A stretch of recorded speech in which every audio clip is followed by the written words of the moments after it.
Cet impérialisme, c'est encore lui qui a armé ceux qui, en Afrique du Sud, tuent nos frères. Cet impérialisme, c'est encore lui qui a assassiné les Lumumba, les Cabral, les Kwame Nkrumah.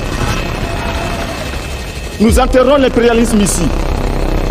Ouagadougou sera le Boribana de l'impérialisme. I listen to the more casual works and I read the casual works of a young leader in the 1980s, such as Thomas Sankara. You know, Thomas Sankara is a young individual whose claim to formal education was not very much. He did not hold any PhD. He was an army officer. He overthrows the government of Upper Volta and he goes into government and poses the question, why are we called Upper Volta? And he says the first thing that we must do is to change the name of this country so that it becomes Burkina Faso, the land of the upright man, and that the people of this country must be called the Burkinabe, the upright people. And he says we have been suffering with hunger and food shortages for too long. We have depended on France for too long. We can no longer be children and toddlers in our adulthood. We cannot be in economic and political diapers for too long. And he begins to release the country. And no sooner has he succeeded in doing this than the erstwhile colonial power says that this is a bad example, and they eliminate him. In a shocking turn of events, Captain Ibrahim Traoré, the young leader of Burkina Faso, has just revealed a chilling assassination plot against him and his close associates. On August 6, 2024, Traoré addressed the nation, confirming the swirling rumors of destabilization attempts that have gripped the country for weeks. Speaking from the presidential palace during a Trooping of Colors ceremony, Traoré unveiled a complex web of conspiracies spanning from disinformation campaigns to economic warfare and, most alarmingly, targeted assassination plans. The plot, he revealed, involved not only internal military personnel, but also terrorists and external forces, painting a picture of a multifaceted threat to Burkina Faso's sovereignty. But here's where it gets even more intriguing. Traoré announced that his administration has successfully traced those behind the project.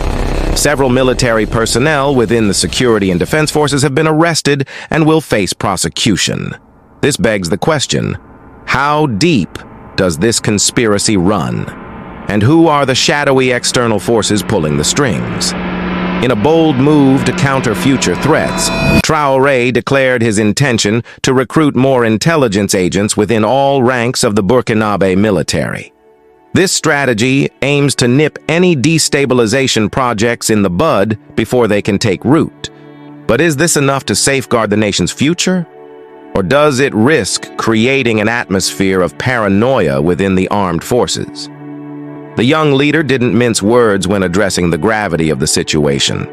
He spoke of an economic war, cowardly attacks planned by some military personnel in collusion with terrorists, and even the involvement of former citizens living abroad. It's a stark reminder of the complex challenges facing African leaders who dare to challenge the status quo. Despite the gravity of the situation, Traoré urged calm, assuring the people that the situation is under control. But one can't help but wonder, for how long? As we've seen time and time again in African politics, those who threaten powerful interests often find themselves in the crosshairs. Interestingly, Traoré chose this moment to reflect on Burkina Faso's revolutionary history. He spoke of the country's rebirth on August 4, 1984, when Upper Volta died and Burkina Faso was born. In a poignant moment, he expressed hope that by next year's celebration, the nation will be consolidating the real independence they're fighting to acquire. Independence is not given, it is fought for, Traoré declared, encapsulating the spirit of his leadership and the challenges that lie ahead. His words serve as both a rallying cry and a warning to those who would stand in the way of Burkina Faso's progress. As we watch these events unfold, one thing is clear. The struggle for true African independence is far from over. Traoré's revelation has opened a Pandora's box of questions about the forces at play in West African politics. Who are the real puppet masters? And how far are they willing to go to maintain their grip on power? Stay tuned, because this story is far from over. The next few weeks and months could prove crucial not just for Burkina Faso, but for the entire region.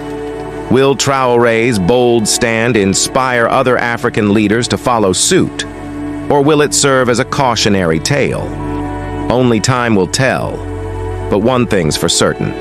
The world is watching, and the stakes have never been higher. If you are still not following us, you are probably never going to see us again. But if you are, congrats. You are on a journey of discovery as we unlock the mysteries of the past.